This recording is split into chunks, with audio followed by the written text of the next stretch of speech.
আসলে কনকের সাথে আমার ভালো মন্দ এত স্মৃতি আছে যে আজ যখন ওকে নিয়ে কথা বলতে শুরু করেছি সব কেমন মনে ভিড় করে আসছে। দাদা ভাই, তিস্তা কিন্তু এখানে একটা সিন ক্রিয়েট করতে পারে। আমার কিন্তু ব্যাপারটা ভালো লাগছে না। কেন? সিন কি কিছু কম ক্রিয়েট করেছে তোর পৌরাণী? ও তো আজকে সেলিব্রিটি। আমি তোকে ভালো কথা বলছি, তিস্তাকে এখানে স্টপ কর। যাই হোক, অনেক কথাই বলতে ইচ্ছে করছে, কিন্তু সব কথা বলতে গেলে আবার রাত শেষ হয়ে যাবে। তাই পুরো জার্নিটাই আমি একটু ছোট করে বলছি। এই যে কনক, আপনাদের সামনে দাঁড়িয়ে আছে মিসেস কনক চৌধুরী। আপনারা যদি কদিন আগেও ওকে একবার দেখতেন না তাহলে ওকে চিনতেই পারতেন না। কেন জানেন? কারণ ও ছিল ওর মামা মামির কাছে আশ্রিতা একটা মূর্খ গেঁয়ো মেয়ে।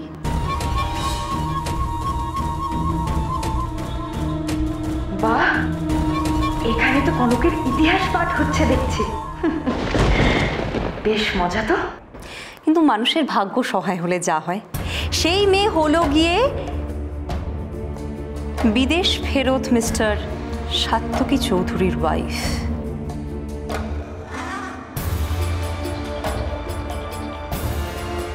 সেলিব্রেটেড চৌধুরী ফ্যামিলির বৌরানী।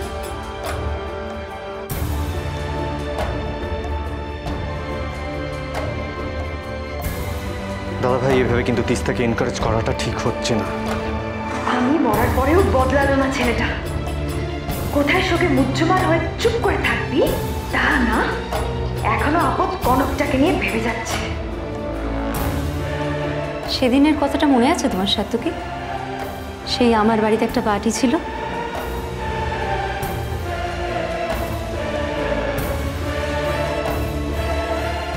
ক্যাট ব্যাট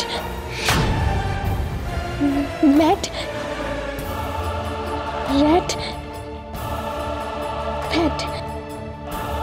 অবশ্য ভোলার মতো নয়ও ঘটনাটা। তবুও বলি, সেদিন তুমি কনকের জন্য কিরকম লজ্জায় অপমানে। Of course I remember everything. ওর কাছ থেকে আর কি এক্সপেক্ট করা যায়? ও তো স্টুপিড একটা। দাদা ভাই, তোর এটা খেয়াল থাকা উচিত, তুই কোথায় দাঁড়িয়ে আছিস আর তুই কি বলছিস। কেন? কি বলছি আমি? সবাই ওকে প্রেস করছে, ও স্ট্রাগলটাও সবাই জানো। কিচ্ছু ছিল না ওর মাথায়, ও কিচ্ছু জানতো না। She was so dumb. পাকেই তো পদ্মফুল জন্মায়।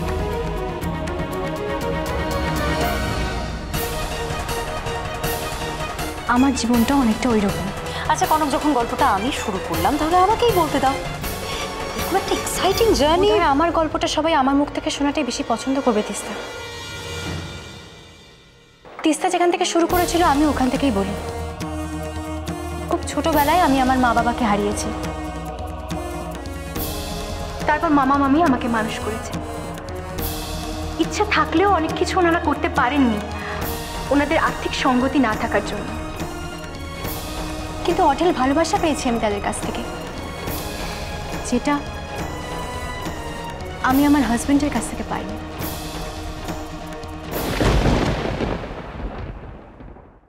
পাইনি কারণ আমি বোকা, মূর্খ, সময়ের থেকে অনেক পিছিয়ে পড়া। আপনারা সবাই হয়তো ভাবছেন আমার গল্পটা দারুণ একটা সিনেমার গল্পের মতো হবে, কিন্তু সেটা নয়। আমার গল্প আমার দেশে আজও খুব সাধারণ। শুধু পার্থক্য একটাই, আমার গল্পটা এখানে শেষ নয়। কিছু না থাকা একটা মেয়েও অনেক কিছু পেতে পারে, অনেক কিছু করতে পারে, শুধু যদি একটা জিনিস থাকে, সেটা হলো ইচ্ছে। আর এই কথাটা আমাকে বলেছে আমার শাশুড়ি মা। ওই একটা মানুষ আমার সমস্ত না পারাকে নিজের করে নিয়েছেন, আমার সমস্ত কষ্টকে নিজের করে নিয়েছেন, আর একটু একটু করে আমাকে আমার হাজবেন্ডের যোগ্য করে তুলেছেন।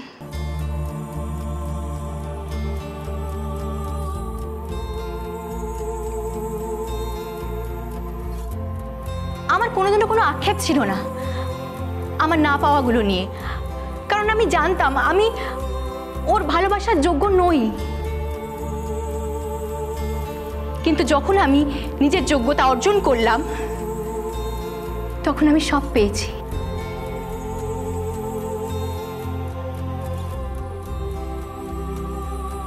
আমার হাজবেন্ড শুধু আমাকে মেনেই নেয়নি, আর যে আপনারা সবাই আমার এত প্রশংসা করছেন সেটা কিন্তু ওরও প্রাপ্য। আজ আমি যেটুকু, সেটা সম্ভব হয়েছে ওর আমার প্রতি ভরসা, আমার প্রতি বিশ্বাস, তার জন্যে। ও না থাকলে আমি একদম না, তুমি যা করেছো তোমার নিজের চেষ্টায়। আমি তো এখনো সেই জায়গাটাতেই পৌঁছতে পারিনি। আমার পাওয়াটা কি তোমার পাওয়া নয়?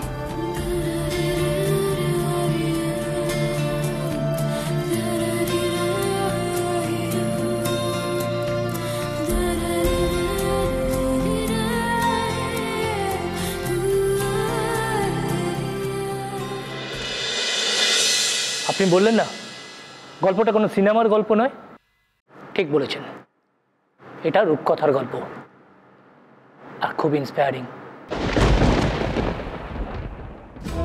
কেস দিতে গিয়ে নিজেই কেস খেলো তিস্তা। এখনো কনককে আগের মতো ভাবছে। যেটা চেয়েছিলে সেটা বোধহয় হলো না তিস্তা, কারণ সময়ের সঙ্গে সঙ্গে আমি নিজেকে বদলেছি, কিন্তু তোমার মতো রং বদলায়নি।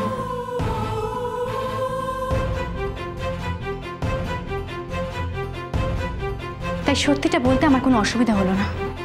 তুমি হয়তো ভেবেছিলে আমার অতীতের কথা বললে আমি লজ্জায় মাথা নিচু করে নেব, কিন্তু সবার অতীত যে তোমার মতো অন্ধকার হয় না তিস্তা।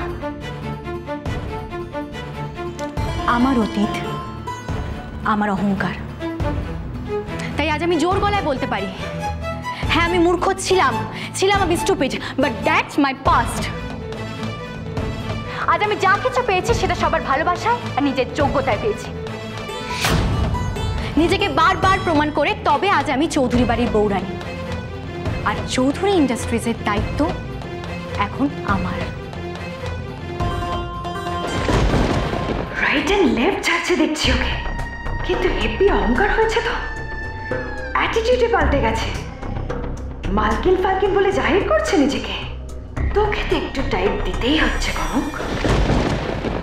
আমাদের সম্পর্কটা অনেক দিনের তিস্তা, জার্নিটা অনেক লম্বা। চাইলে আমিও শুরু থেকে বলতে পারি, গুণগান করতে পারি তোমার, কিন্তু আমি চাই না এই সুন্দর পার্টির পরিবেশটা নষ্ট করতে।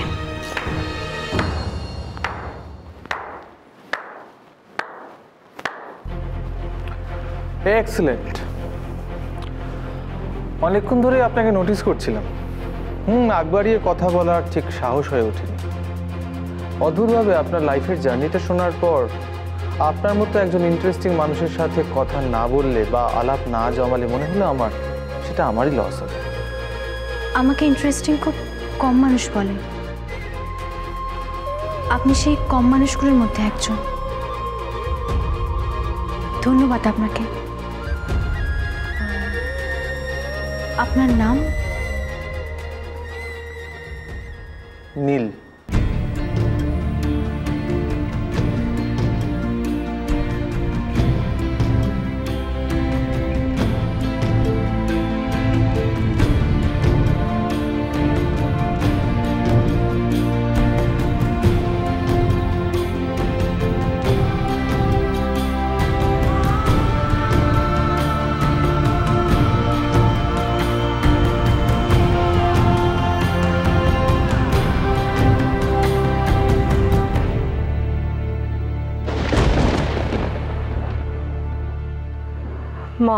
মা গো, তুমি আমার ভরসা মা। অশুভ শক্তির হাত থেকে নীল যেন বৌরানীকে রক্ষা করতে পারে মা। তুমি দেখো মা, তুমি দেখো।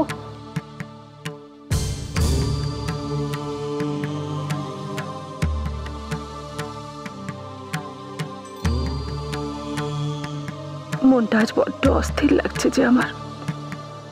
চৌধুরী বাড়ির ওপরে যে কালো ছায়া আমি দেখতে পাচ্ছি, তার হাত থেকে ওদের বাঁচাতে পারবো তো?